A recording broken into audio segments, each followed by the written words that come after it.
예, 한판 브리핑 김수민 평론가 함께하겠습니다. 어서 오십시오. 반갑습니다.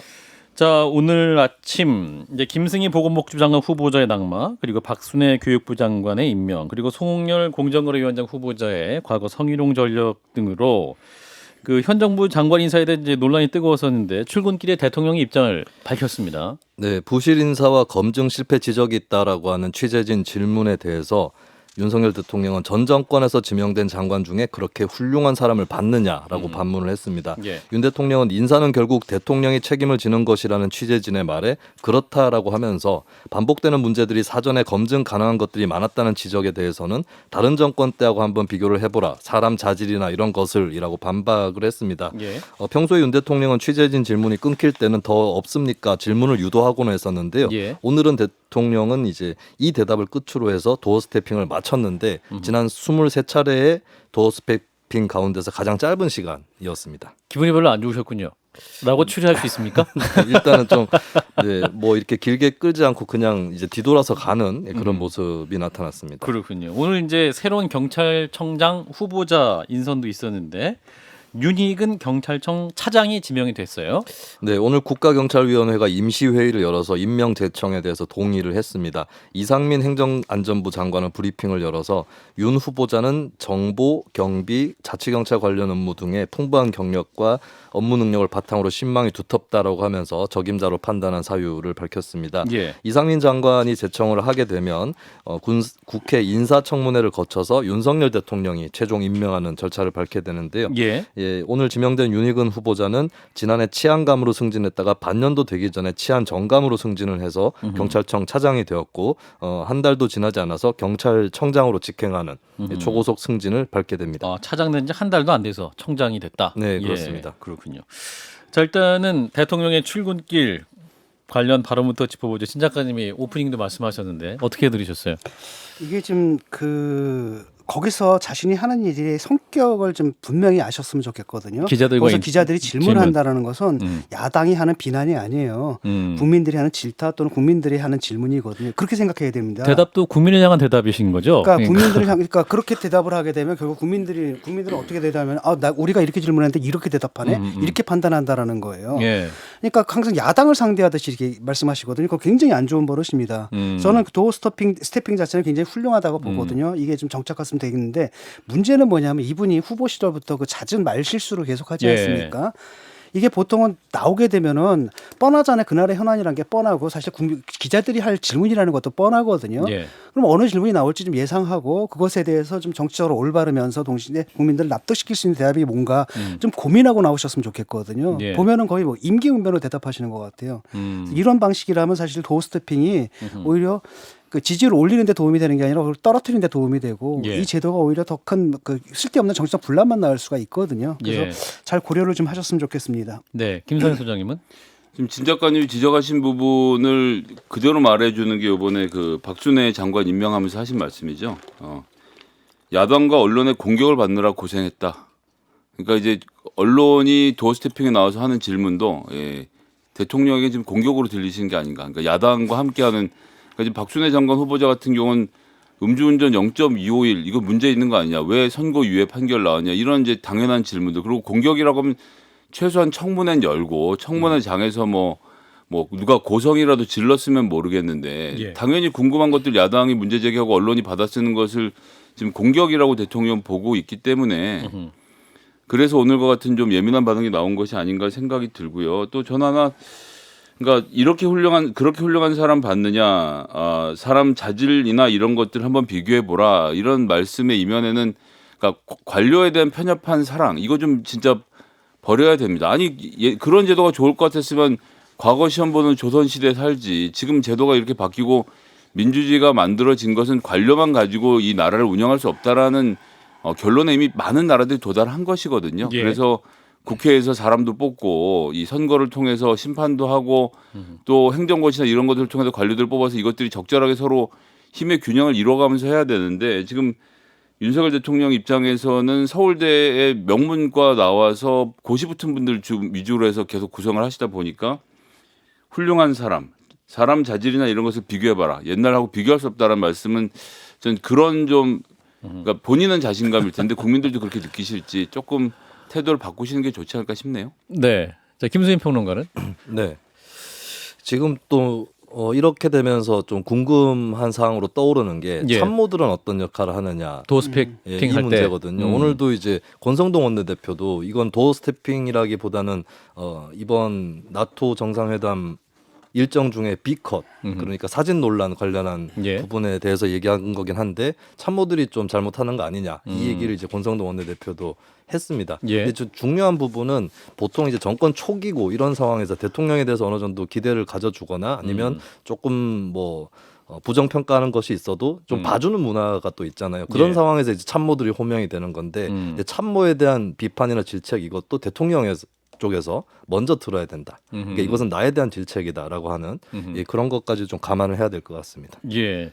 자, 박지원 전 국정원장의 SNS에 대통령이 그 삼남한상을 전 정부와 비교하고 다 전 정부 탓만 하시면 부적절하다는 말 SNS에 글을 올렸는데 아까 김세민 평론가가 그런 말을 했지 않습니까? 예.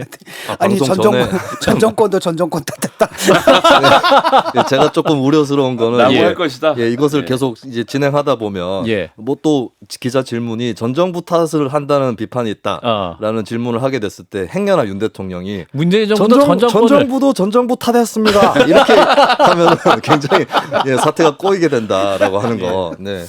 저희 방송에서 충심 어린 조언을 하고 있을 때 그러니까 지금 우상호 비대위원장이 하는 모델을 한번 검토해 보셨으면 좋겠어요. 옛날에 네. 이재찬 대표도 했고 이렇게 뭐 너무 자주 할 것도 없이 뭐 한 달에 한 번 정도씩 해서 참모들 혹은 장관들하고 같이 자리를 잡고 예. 그다음에 기자들 들어서 좀 자유롭게 질문하고 그 대답을 꼭 대통령 본인만 하는 게 아니라 예. 있는 참모들과 장관들이 자유롭게 대답을 하면서 국정 운영에 대한 이야기들을 좀 1시간 정도씩 허심탄회하게 풀어가는 그런 방식. 지금 도스태핑이 좀 너무 임의적이라 계속 문제가 된다면 그런 방식도 한번 고민해 보시면 좋지 않을까 생각합니다. 예, 그렇군요.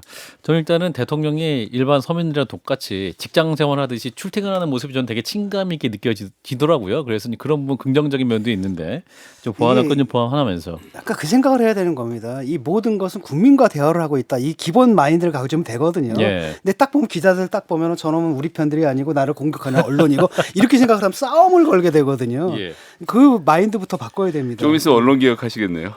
그렇죠. 똑같이 일단 하겠습니다. 자, 이제 민주당 얘기해 보겠습니다. 전 정권도 그랬습니다. 이건 쇼츠로 만들도록 하겠습니다. 자, 전당대회 지금 준비 단계부터 민주당 혼란에 빠지는 모습인데 일단은 전당대회 준비위원회에서 룰을 만들었는데 비대위가 거부를 했어요. 그래서 지금 파장이 커지고 있네요. 네, 안규백 의원이 오늘 전당대회 준비위원회 위원장직에서 사퇴 선언을 했고요. 예. 내용을 좀 살펴보면 전준위에서는 어제 지도부 선출 예비경선 선거인단 이 제도에 대해서 기존엔 중앙위원 100%로 구성을 했었는데 예. 중앙위 70%에 일반 국민 여론조사 30% 이렇게 수정을 하는 안을 발표를 했습니다. 예. 하지만 비대위가 이 안을 어제 오후에 뒤집고 현행 룰을 유지하겠다라고 결정을 했고요. 예. 또 아울러서 논란이 되고 있는 것이 권역별 최고위원 선출 제도입니다. 그러니까 최고위원 선거에서 권리 당원들이 1인 2표를 행사를 하는데 그중에 한 표를 자기 권역 후보에게 행사하도록 하는 이 제도도 또 논란이 돼서 전준희라든지 또 안규백 의원이 반발을 했습니다. 그렇군요.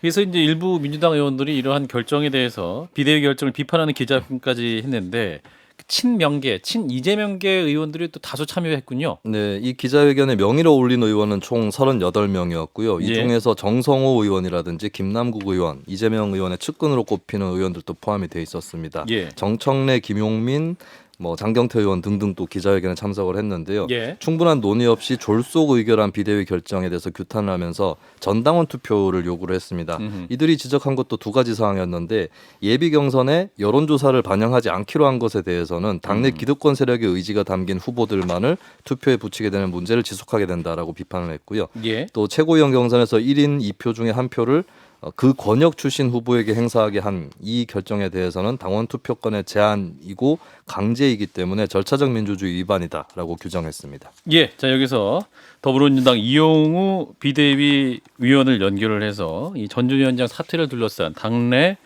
갈등 상황에 대해서 좀 질문해 보겠습니다. 자, 의원님 나와 계시죠? 예, 안녕하세요. 고양시당 국회의원 이용호입니다. 예. 자, 안규백 전당대회 준비위원장이 오늘 사퇴까지 했습니다. 자, 안 위원장의 사퇴. 의원님 어떻게 보고 계십니까? 조금 안타깝죠. 예. 그 지난 주말 일요일 날 사전 회의를 할 때도 비대위에서 이러이러한 것들을 좀 반영을 했으면 좋겠다 했는데 그런 것들이 반영 안 된 채 올라왔었고 그런 걸 비대위 내에서 논의를 해서 이렇게 반영했으면 좋겠다 했으면 또 절차에 따라서 비대위와 같이 소통을 하면 될 텐데 그냥 그만둔 거는 좀 안타까운 일이죠. 진 작가님? 오늘 그 전준위에서 추진했던 안을 비대위가 사실상 폐기하지 않았습니까? 그 내용을 보면은 예비 경선의 여론조사를 반영하지 않기로 한 것, 이것의 의미는 알겠는데 두 번째 의미는 잘 모르겠더라고요. 최고위원 경선에서 1인 2표 중 한 표를 자신이 속한 권역 출신 후보에게 행사하게 결정하지 않았습니까?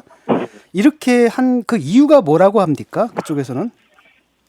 그거는 원래 우상호 비대위원장이 처음 할 때부터 예. 전준위에 요구했던 사안이 우리 당이 그 지역 수도권 정당으로 되면서 지역성이 없어지는 대표를 안 하는 건 문제가 있다. 예. 그래서 전준위에서 그런 방안을 논의해달라고 했었습니다. 예. 근데 단지 공고로 지명직 비대위원을 할 때 지역을 안 배려해달라.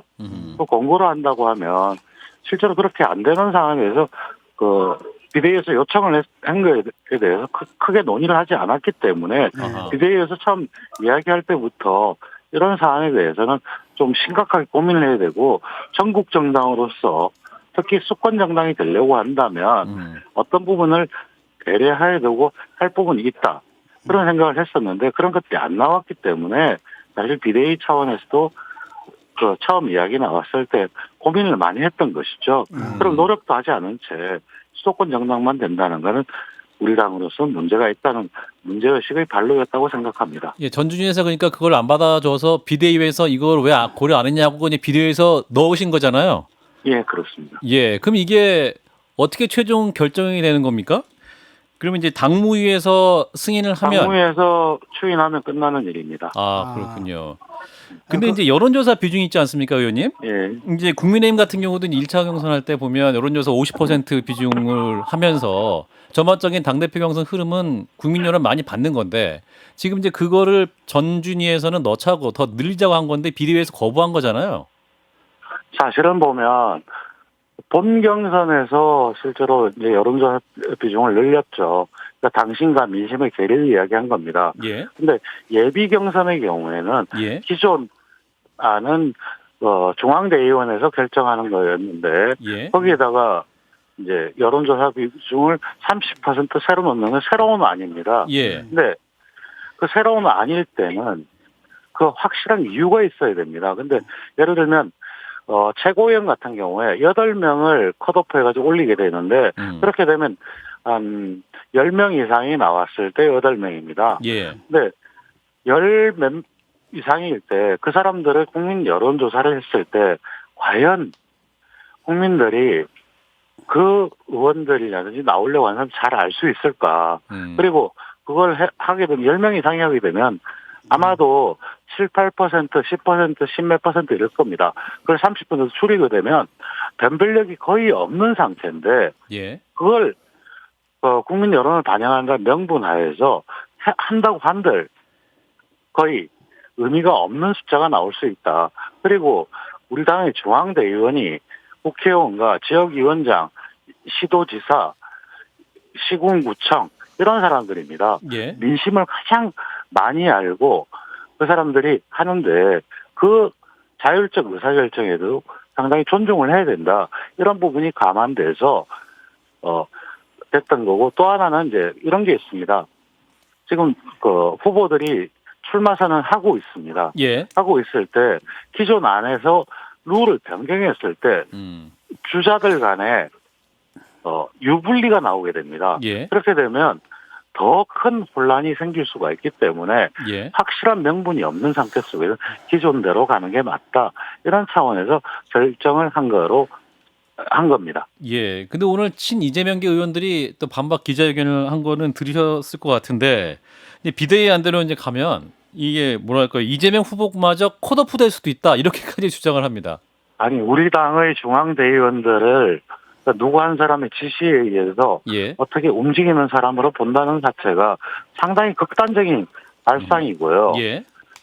그리고 중앙대 의원들도 각각 누가 이 사람을 찍으라고 해서 찍는 게 아닙니다. 예. 우리가 자식도 자기 마음대로 하지 못하는 상황인데 어떻게 그런 걸 한다고 그러니까 그런 극단적인 발상을 하면서 예. 이야기를 한다는 것도 조금 더 좀 무리가 있지 않을까 이런 생각이 듭니다. 이 문제는 이제 이 과정에서 비대위가 전당대회 준비위원회 사전 경험이 없었다라고 이제 안규백 위원장은 사퇴까지 하면서 당내 갈등이 지금 국민들 앞에 지금 보여지고 있는 상황 아니겠습니까? 네, 사실 지난 일요일 날 사전 회의를 하면서 그런 주문들을 많이 했었습니다. 예. 그리고 그거에 대해서 또 반영을 해달라고 했는데 예. 우상호 비대위원장이 밝혔듯이 저희들이 이러이런 우려라든지 이러한 부분을 고려해달라는 부분을 하지 않은 채 전당대회 전준위를 했었고 전준위 내에서도 A안, B안 이렇게 올리려고 하다가 하는 예. 걸 일방적으로 결정을 한 겁니다. 그러니까 이거 자체도 사실 보면 그리 좋은 모습은 아니지만 그런 것들 다 알고 있기 때문에 예. 정리를 한 거죠. 근데 이게 룰을 그 정하는 것은 전준위의 권한 아닌가요? 최종적인 권한은 비대위에 있습니다. 아, 예. 아 그런가요? 안규백 전당대회 준비위원장은 저희 방송에서 이 룰 결정은 이 전준위에서 하는 거라고 저희 방송에서 말씀하셨는데. 아니 그렇게 되면 비대위가 있을 이유가 없죠. 아하. 그리고 비대위에서 당무에 올려서 예. 당무위원회에서 최종 결정을 하게 돼 있죠. 그렇군요. 그럼 당무에서는 비대위 결정을 존중하는 흐름으로 갈 수밖에 없는 거 아닙니까? 뭐 그거는 논의를 해봐야 알죠. 아하, 그렇군요. 그러면 이제 전당대회 준비 역할은 더 이상 없는 것이고 이제 비대위가 아니죠. 그 키를 갖고 가는 건가요? 그 전준위 룰뿐만 아니라 예. 전준위에서 해야 될 것들이 절차들이 몇 가지가 더 있을 겁니다. 예. 그런 부분에 대해서는 전준위가 뭘 회의를 하면서 해야 되는데 그걸 거부하는 거는 좀 저희들이 좀 더 논의를 해서 슬기로운 안을 도출해낼 거라고 생각합니다. 예. 안규백 위원장 그럼 돌아오실 생각이 없는 겁니까? 전당대회 준비위원회? 논의를 해봐야 될 겁니다. 아, 우상호 비대위원장과 소통은 두 분이 하고 계십니까? 예, 하고 있는 걸로 알고 있습니다. 예, 알겠습니다. 의원님 말씀 여기까지 듣겠습니다. 고맙습니다. 예, 고맙습니다. 네, 더불어민주당 비대위원인 이용우 의원이었습니다. 자, 민주당 상황 관련 논평 짧게 하시죠.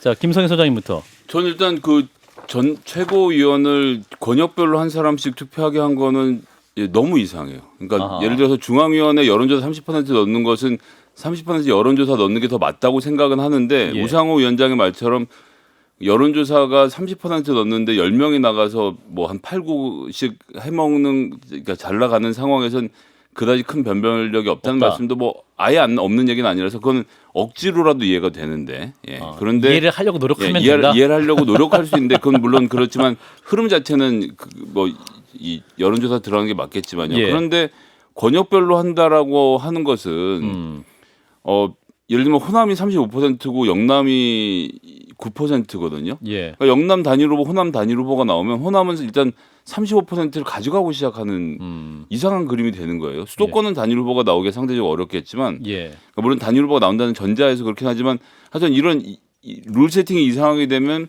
나오는 후보군들도 이상하게 될 가능성이 있기 때문에 다른 건 모르겠지만 이 권역별로 하는 것 부분만큼은 당무위에서 좀 진지하게 논의를 해서 이건 좀 빼고 가야 하는 게 맞지 않겠나 싶은 생각입니다. 진 작가님은 어떻게 잘 생각하세요? 납득이 안 돼요. 저도 좀 같은 생각인데 30% 여론조사 같은 경우는 뭐 아니 뭐 굳이 뭐 그 영향이 없다라고 하면 놔둬도 되잖아요. 그러니까 그런 거죠. 그걸 또 왜 굳이 엎어요?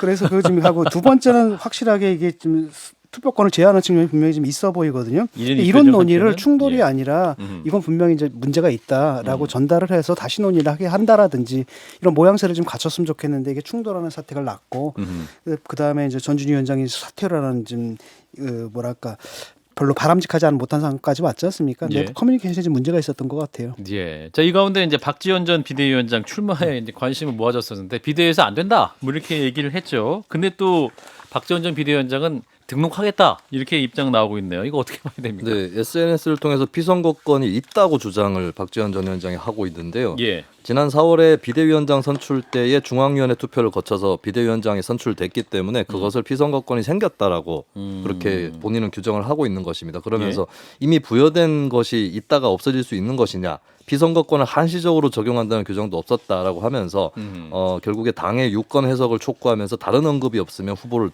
등록하겠다라고 밝혔습니다.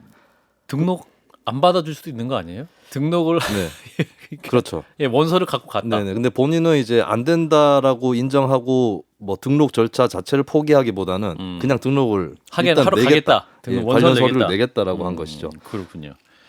자, 그럼 이런 또 상황 어떻게 봐야 할지. 자, 박재원 전 비대위원장은 저는 출마 의사가 확고한 것 같은데요, 진 작가님.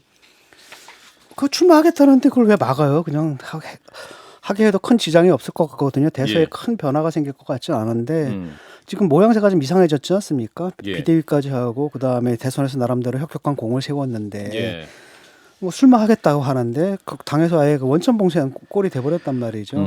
그래서 저 중앙위원회 투표를 거쳐가지고 정말 비대위원장으로 선출됐다면 예.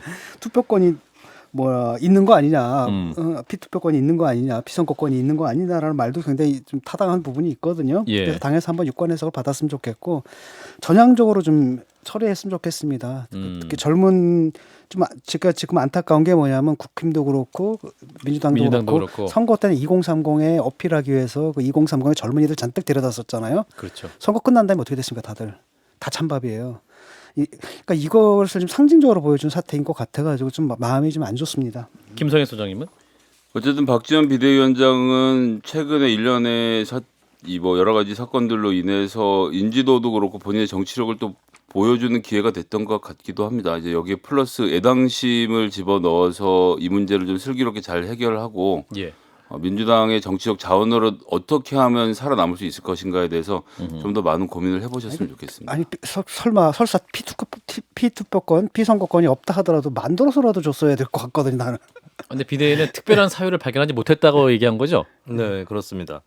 그리고 이제 이 문제에 대해서 비대위원장 임명될 때하고 전당대회 출마할 때 과정이 동일한 것이냐라는 반문이 있을 수 있을 것 같고 그때 이제 인정받았다 할지라도 그게 그대로 적용되기보다는 이번에도 당무위원회 의결이 별도로 필요한 거 아니냐 이런 해석이 좀 더 무게가 실리는 것 같습니다. 조홍천 의원도 이제 선출직과 임명직의 차이다 이렇게 얘기를 하고 있는 건데 뭐 그런 부분에서 좀. 그 전에도 사실 뭐 여러 가지 그 룰에 어긋나는 것들을 갖다가 사실 뭐 특별하게 뭐 결의를 통해 가지고 통과시켜 왔던 게 민주당이라고 기억을 하거든요. 네. 그런데 이런 것들을 왜 이렇게 처리하는지 좀 이해가 안 됩니다. 원래는 당원 당규까지 고쳤던 사람들이잖아요. 자기들 필요하면. 알겠습니다. 네. 자, 이어서 물가 얘기 좀 해보겠습니다. 6월 소비자 물가 동향 통계청이 발표했는데 걱정스럽네요. 24년여 만에 최고 상승률 기록했네요. 네, 이번 6월 소비자 물가가 작년 6월 대비 6.0% 상승을 한 것으로 나타났습니다. 추경호 장관 얘기로 6% 맞네 그러면. 네, 6% 이상이 된 것은 1998년 11월 6.8%를 찍은 이래 23년 7개월 만에 일이라고 볼 수 있고요. 예, 주로 품목들을 보면 석유류 가격이 39.6% 급등을 했습니다. 등유 같은 경우 72.1%, 경유 50.7% 이렇게 올라갔고요. 예. 공업 제품이 9.3% 올라갔고 그리고 농축수산물이 총 4.8%인데 품목별로 보면 배추 35.5%, 돼지고기 18.6% 이렇게 좀 많이 올랐습니다. 예. 가뭄과 곡물 사료비의 상승, 또 환율 상승에 따른 수입 물가 상승 등의 영향을 막 두루두루 받았다고 볼 수 있겠습니다. 예. 자, 그래서 이제 대통령도 직접 민생 챙기겠다, 물가도 챙기겠다, 비상대책에 항상 하겠다 이렇게 발표를 했는데 정부의 대응 적절하다고 보시는지 진 작가님부터. 뭐 지금 대응이 나온 게 있나요 아직? 지금 준비하고 있는데 명확하게. 준비가 돼야지 얘기가 될 것 같고 예. 지금 우리나라만의 현상이 아니라 전 세계적 현상이지 않습니까? 일단은 유가가 보면 39%? 아까 몇 %였죠? 39.6%다. 이게 이제 모든 물가를 끌고 가는 추동력의 역할을 하고 있는 것 같은데. 석유류 가격이. 그렇죠. 이건 러시아 우크라이나 전쟁의 여파라고 보이고요. 예. 두 번째는 코로나 여파로 엄청나게 확장 재정들을 해왔습니다. 전 세계가. 근데 돈이 풀린 거 아닙니까? 시장에 돈이 많아요. 그러니까 그게 이제 올라가는 거고. 인플레이션. 그다음에 그 돈을 갖다 상당 부분 뭐냐면 옛날에는 뭐 비트코인이니 뭐 주택이니 이런 데서 흡수했는데 이게 좀 가라앉으면서 그 돈들이 또 갈 데가 데가 없어진 거예요. 그러다 보니까 통화량이 엄청나게 늘어난 거거든요. 그래서 이거를 갖다가 잡을 수 있는 그러니까 완벽하게 잡기는 힘들 겁니다. 하지만 이게 완충 효과라고 해야 되나요? 이제 소프트 랜딩이 될 수 있게끔 정부에서 좋은 대책을 마련해 줬으면 좋겠습니다. 네, 김성현 소장님은? 예, 뭐 누차 말씀드려서 더 반복하진 않겠습니다만 이 물가가 오르고 서민들이 고통을 받는데 기업이 잘 살아나면 이 문제를 해결할 수 있다라는 기조로 해서 기업에게 특혜를 주는 방식으로 외에는 다른 대책을 이야기하지 않은 문제가 좀 있다라고 생각하고요. 예. 대통령께서도 뭐 이제 해외 물가 뭐 맞죠? 뭐 그거 틀린 얘기는 아닌데 외국의 요인이 많긴 하지만 그래도 국민들이 어떤 고통을 느끼고 있는지 그리고 나도 그 고통을 알고 있다는 점을 또 좀 잘 설명해 주실 필요가 있지 않겠나라는 아쉬움이 있습니다. 인플레 때 세금 인하하는 건 별로 안 좋은 방법 아니지. 오히려 세금을 걷어서. 인상해야죠. 걷어서 시중도를 말씀 좀 하셨지만 정유회사 같은 경우에는 지금 유류세 인하 뭐 이걸 다 반영을 해주더라도 지금 순이익이 2배 이상 나갔고 역대 최고이익을 계속 거둬들이고 있다는 건데 실제로 저희가 동네 가서 기름값 넣어보면 전혀 못 느끼겠거든요. 예. 이런 격차를 해소하는 문제에 대해서는 충분히 정치권이 논의해 볼 수 있을 것 같아요. 예. 근데 이게 약간 좀 다른 게 두 개가 이제 꼬여버린 거거든요. 이거는 약간 법인세 인하 같은 것들은 이분들이 갖고 있는 평소의 경제 철학이에요. 그걸 갖다 실현하려고 했는데 예. 지금 마침 또 인플레가 올라가는데 너무 눈치가 없잖아요. 예, 시기가 안 맞는 거고 또 다른 한편으로는 또 하나 꼬인 게 예컨대 뭐 항상 건전 재정을 얘기하던 분들 아닙니까? 예. 그런데 갑자기 또 법인세 인하 그건 사실 재정이 축소된다는 얘기지 않습니까? 그렇죠. 그래서 그게 또 안 맞는 부분들도 있고 이런 것들이 조금 약간 좌충우돌로 보이는데 좀 조정을 좀 할 필요가 있어 보여요. 네, 자, 여기까지 논의하겠습니다. 자, 김승희 평론가였습니다. 고맙습니다. 네, 감사합니다. 좋아요? 구독. 알림 설정.